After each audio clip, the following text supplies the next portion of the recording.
Hola, ¿cómo estás? Mi nombre es Diana Zaragoza y te doy la más cordial bienvenida a este video del Foro Humanista. El día de hoy vamos a estar hablando de la culpa. Y sí, es que en algún momento todos hemos sentido culpa por algo que hicimos, o bien nos han hecho sentir culpables o nos han querido señalar como culpables de algo que sucedió. Y la verdad es que yo no conozco todavía a nadie que se levante y me diga, hoy amanecí con la culpa hasta arriba, es el mejor día de mi vida. Aún no conozco a nadie. Y es que en general sentir culpa es desagradable, es molesto y además desde mi punto de vista es improductivo. Y en este video vamos a hablar de estas personas que tienen una tendencia a culpar o a señalar como culpables a los demás. Y bueno, comenzando, Brené Brown es una investigadora y profesora de la Universidad de Houston que una mañana de luz y de conciencia se dio cuenta de que de un tiempo para acá había sido su automático culpar a su pareja o a su esposo de todo lo que ocurría, en general malo, en la relación y en su vida. Y puso un ejemplo a lo mejor muy sencillo y muy gráfico, pero me encantó porque a veces de verdad ya en nuestro automático ni siquiera nos damos cuenta que culpamos de maneras que a veces ni siquiera imaginamos, ¿vale? Resulta ser que estaba ella en la sala de profesores tomándose la tercera taza de café del día y en un movimiento torpe se le cae al piso, se hace un batidillo, ya sabes, la explosión, el café caliente, los cristales, etcétera, etcétera. Y dice que inmediatamente después de que esto ocurrió, ella se cachó diciendo, Bruno. ¿Quién es Bruno? Su esposo. Y en ese momento ella se cacha y dice, ¿cómo es posible que acabo de culpar a mi esposo de algo que sucedió y ni siquiera está presente en la sala? Entonces ella se puso a retroceder en su proceso de pensamiento de cómo había llegado ella a ese juicio de su esposo y resulta ser que la noche anterior Bruno había salido a jugar con sus amigos y había decidido llegar un poco más tarde de lo normal, cosa que manejó de manera responsable y le avisó y ella le contestó, procura no llegar tan tarde porque bien sabes que yo no puedo dormir hasta que llegues a la casa porque no sé si te pasó algo, etcétera, etcétera. Bueno, resulta ser que por X o por Y no pudo tener una noche de descanso reparador y entonces ella asume que su torpeza, su falta de sueño y su necesidad de una tercera taza de café se debía a la culpa de su esposo por haber llegado tarde la noche anterior. ¿Verdad que el ejemplo te parece extremadamente loco? Bueno, puede ser que sí, pero ahora yo te pido que te voltees a ver y que veas cuántas veces te cachas culpando a tu pareja por la situación de la relación cuando los dos participan de ella. ¿Cuántas veces te has cachado o puedes decir y reconocer que culpas a tus hijos por tu mal carácter y por tu explosividad, a lo mejor por tu frustración o por la cantidad de estrés que estás manejando? ¿Cuántas veces has culpado al tráfico por tu impuntualidad y por tu poca capacidad para manejar el tiempo? ¿Verdad que culpamos más de lo que a veces nos damos cuenta? Y Brené también se preguntó, ¿pero por qué culpamos? ¿Qué es lo que lleva a que una persona pueda decir, esto pasó por la culpa de tal o esto pasó por culpa de tal cosa? Y ella, una de las conclusiones a las que llegó es que culpar nos da una sensación de control. Y me vas a decir, Diana, ¿qué tiene que ver el control con la culpa? Ahí voy. Resulta ser que todos los seres humanos tenemos esta tendencia a buscar las explicaciones de todo. Si tú te acuerdas, inventamos mitos cuando estábamos en otras eras o teorías de cómo es que suceden las cosas o cómo es que las cosas funcionan. Es algo que nos es importante a nosotros, no nos gusta la incertidumbre y queremos entenderlo todo. Entonces, cuando sucede algo, porque además tendemos a culpar cuando las cosas salen mal, cuando las cosas salen bien, normalmente queremos reconocimiento y decimos, yo hice, es como cuando gana el Tri, perdieron, cuando ganan es ganamos, ¿no? Entonces, la culpa normalmente tiende a ser cuando los resultados no son agradables. Entonces, imagínate que sucede algo desagradable y quieres encontrar cómo es que sucedió eso, además para que no se repita.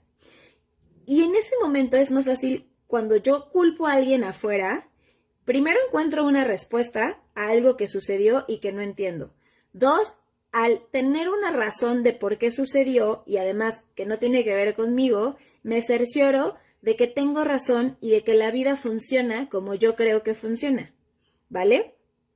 Entonces, al final culpar pareciera que nos da esta falsa sensación de seguridad, ¿no?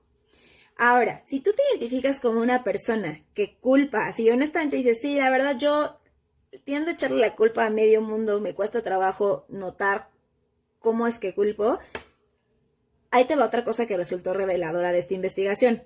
Resulta ser que culpar no tiene ninguna otra función, al menos aparentemente, más que descargar tu malestar y tu dolor.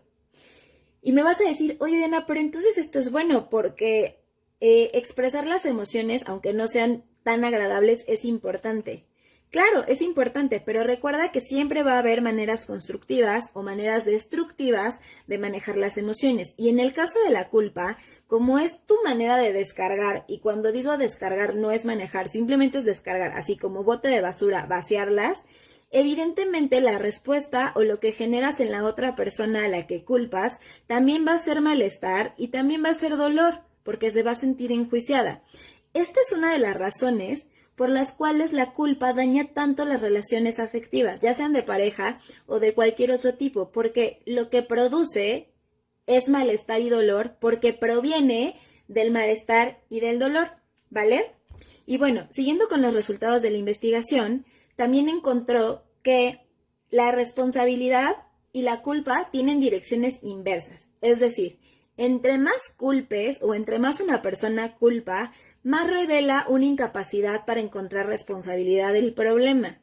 ¿Te das cuenta? O sea, pareciera que entre más avientas hacia afuera, revelas más tu incapacidad de voltearte a ver y hacerte responsable de la parte que te toca. Y es que el proceso de entregar responsabilidad, que es, digamos, como la manera correcta de hacer las cosas, es totalmente opuesto a culpar. La responsabilidad, para que una persona se pueda hacer responsable de la parte que le toca, está altamente relacionado con tu capacidad de vulnerarte. Y me vas a decir, Diana, ¿qué tiene que ver la vulnerabilidad con la responsabilidad? Ok, para yo poderme hacer responsable de algo que ocurre o de mi parte que me corresponde en una situación, necesito vulnerarme y a lo mejor hablar de mis emociones, de cómo me hizo sentir algo. Y esto, evidentemente desde la culpa no lo hago, porque en la culpa simplemente todo lo echo para afuera y ya que está todo afuera, yo nunca me volteo a ver, porque el otro es el problema. En el caso, por ejemplo, que pusimos el ejemplo, es para que Britney se pudiera hacer responsable y entregar responsabilidad, ella tendría que contactar con su inseguridad, a lo mejor porque le dan celos de que su esposo esté en otro lado, con su miedo a que su esposo le pase algo o muera. Entonces, para que ella pudiera responsabilizarse y decir, la verdad es que yo estoy nerviosa porque a mí me pasa esto cuando tú haces esto, implicaría que ella tendría que vulnerarse y contactar con las emociones, que muchas veces es lo que no queremos hacer, ¿vale? Entonces, culpar es simplemente descargar tu enojo y tu ira hacia la otra persona, sin reconocer o sin vulnerar nada de ti, ni pasar por un proceso de responsabilidad de qué es lo que está ocurriendo contigo. En cambio, hacerte responsable de tu parte y entregar responsabilidad tiene que ver con la capacidad que tienes de contactar con lo que te sucede, con vulnerarte y poder comunicárselo a la otra persona de la manera efectiva para que la otra persona se sienta en la apertura de escucharte y no se sienta señalada o atacada.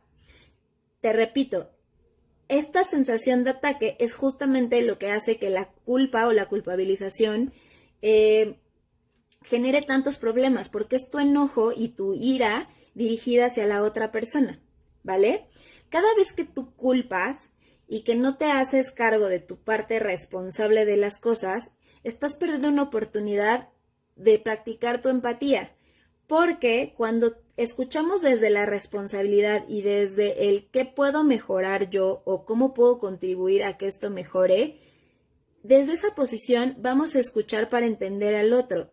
Y cuando culpamos, escuchamos, pero para escoger estratégicamente los pedazos de la historia que nos convienen para justificar o para validar nuestro juicio o nuestro querer tener razón de que el otro es el problema, ¿vale? Bueno, De mi parte es todo. Dime si este video te gustó, regálame un like, déjame un me encanta. Si tú opinas diferente, ¿cómo manejas tú la culpa? ¿Qué nivel de culpa crees que es sano o no es sano? Y si conoces a alguien que tiene esta tendencia a culpar y que está dañando sus relaciones, pues compártele el video para que empiece a ponerle luz a su proceso de conciencia y pueda evolucionarlo. Yo te mando un fuerte abrazo y nos vemos en el siguiente video del